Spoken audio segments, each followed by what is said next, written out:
샬롬, 하나님과 동행하는 새벽기도회 달라스 임마누엘 교회 권성철 목사입니다. 오늘도 하나님과 동행하며 풍성함을 누리시는 저와 여러분 되시길 주님의 이름으로 축복합니다. 오늘 말씀은 열왕기상 4장 1절에서 7절까지의 말씀입니다. 솔로몬 왕이 온 이스라엘의 왕이 되었고 그의 신하들은 이러하니라. 사독의 아들 아사리아는 제사장이요 시사의 아들 엘리호렙과 아이야는 서기관이요 아엘룻의 아들 여호사밧은 사관이요 여호야다의 아들 분하야는 군사령관이요 사독과 아비아달은 제사장이요 나단의 아들 아사리아는 지방관장의 두령이요 나단의 아들 사붓은 제사장이니 왕의 벗이요 아이살은 국내 대신이요 압다의 아들 아도니람은 노동 감독관이더라. 솔로몬이 또 온 이스라엘에 12지방 관장을 두매 그 사람들이 왕과 왕실을 위하여 양식을 공급하되 각기 1년에 한 달씩 양식을 공급하였으니. 아멘. 하나님의 말씀입니다. 여러분, 유능한 한 사람이 공동체를 이끌어갈 수 있을까요? 아무리 유능한 사람이라고 하더라도 혼자서 공동체를 이끌어갈 수는 없습니다. 그렇기 때문에 적재적소에 꼭 맞는 사람을 세워서 함께 일하는 것이 무엇보다도 중요한 것이죠. 대통령이 국정 운영을 할 때 사람을 잘 세우는 것이 얼마나 중요합니까? 마음에 드는 사람을 추천하고 인사청문회를 통해 검증한 후 국가를 위해서 일할 사람을 세우지 않습니까? 그렇게 세워진 사람들과 함께 나라를 운영하게 되는 것이죠. 옛날에도 왕이 혼자서 나라를 이끌어 갈 수는 없었습니다. 전제 군주 역시 신하들과 함께 일하는 것이 중요했고 생각이 다른 사람들도 국정의 파트너로서 굉장히 중요했습니다. 본문 말씀을 보면 솔로몬이 왕이 되고 나서 중앙 관료를 먼저 정비하고 또 중앙과 지방과의 관계 정리를 해나가는 것을 우리는 보게 됩니다. 먼저 본문 2절에서 6절까지의 말씀을 보면 솔로몬이 중앙 집권 세력들을 정비하는 내용이 나오고 있는데요. 이들의 이름을 하나하나 살펴보면 왕의 최측근이거나 측근들의 자녀들로 구성되어 있음을 알게 됩니다. 물론 누구를 세우든 왕이 하는 일이고 왕의 전적인 권한에 속하는 일일 겁니다. 그 당시에는 왕이 누구를 세우든 청문회를 거칠 필요도 없었을 거고요. 국회 동의를 받을 필요도 없었을 겁니다. 그야말로 왕이 자기 마음에 합한 사람을 데려다가 세우면 그냥 끝나는 겁니다. 솔로몬이 왕이 되기 전에 백성들이 압살롬과 또 제사장 아비아달이 아도니아를 쫓았던 일이 있었습니다. 그 일 때문에 다윗이 서둘러서 솔로몬을 왕으로 임명하게 되었죠. 당시 백성들은 아도니아가 왕이 되어야 된다라고 생각하는 사람들도 있었고 솔로몬에 대해서 그다지 호의적이지 않은 사람들도 분명히 있었을 겁니다. 조금 더 거슬러 올라가면 다윗의 치세에서 압살롬의 반란이 있지 않았습니까? 이때 거의 온 나라 모든 백성들이 누구를 따랐어요? 압살롬을 따랐습니다.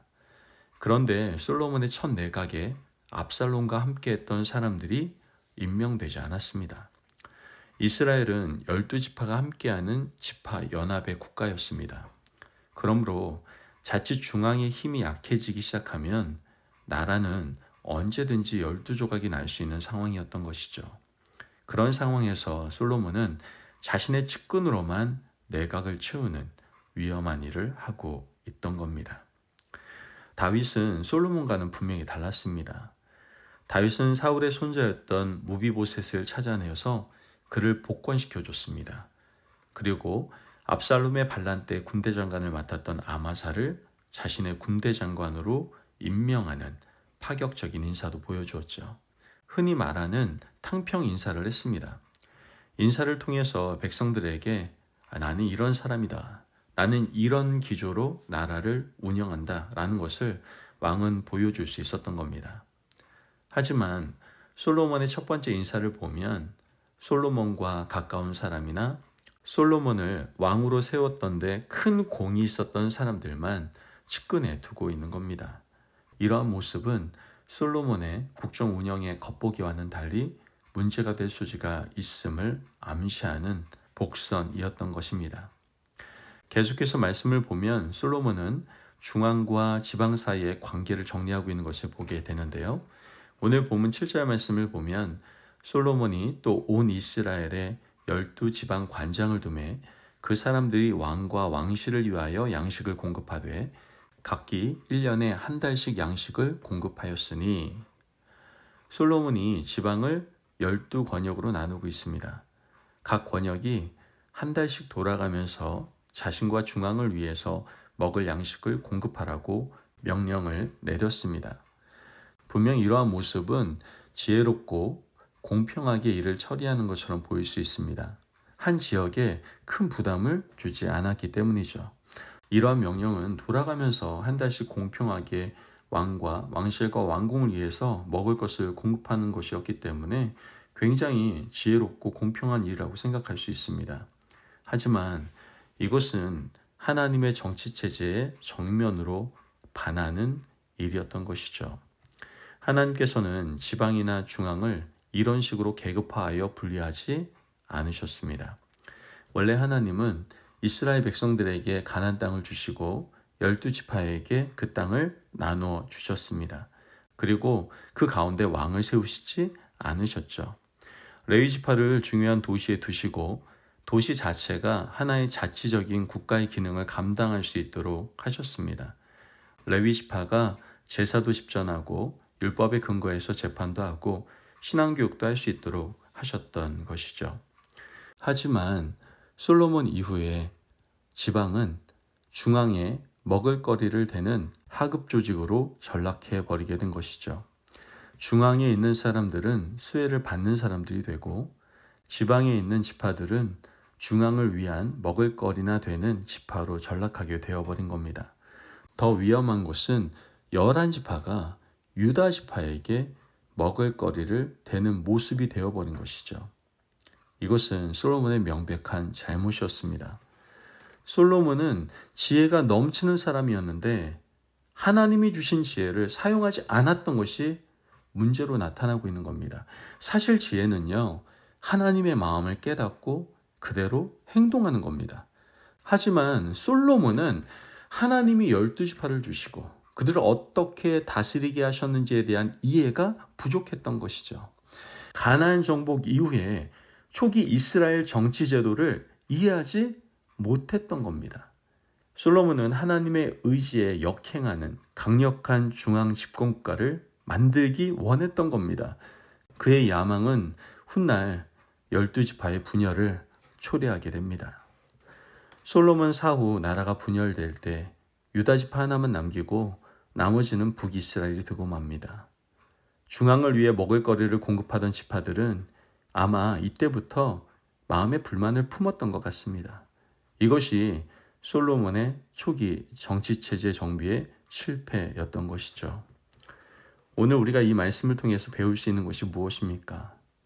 공동체에는 다양한 사람이 필요하다는 겁니다. 교회는 다양한 사람들이 함께 공존하는 곳이에요. 만약에 모든 사람들이 같은 생각을 하고 같은 마음을 가지고 있다고 한다면 그 교회는 정상적인 교회는 아닐 겁니다.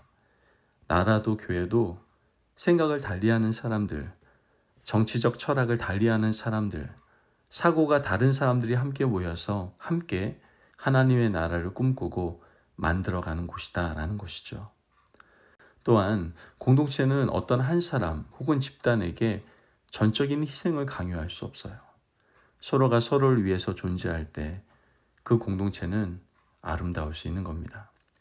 우리는 오늘 말씀을 통해 11지파가 유다지파 한 지파만을 위해서 희생을 강요당했을 때 나라가 분열되는 것을 우리는 보게 됩니다. 여러분, 합창이 아름다운 것은요, 테너, 베이스, 소프라노, 또한 엘토, 이런 여러 파트의 소리가 조화를 이룰 때 아름다운 하모니가 될 수 있는 겁니다. 이처럼 교회도 여러 사람들이 다양한 목소리를 내고 다양한 생각을 가지고 있기 때문에 교회가 교회다울 수 있고 아름다울 수 있는 겁니다. 교회에 처음 나온 새가족이든 또 오래 신앙생활한 사람이든 서로가 다른 생각을 존중하며 서로 조화를 이룰 때 그 교회가 아름답게 성장하고 발전할 수가 있는 것이죠. 여러분, 일방적인 관계는 존재할 수 없습니다.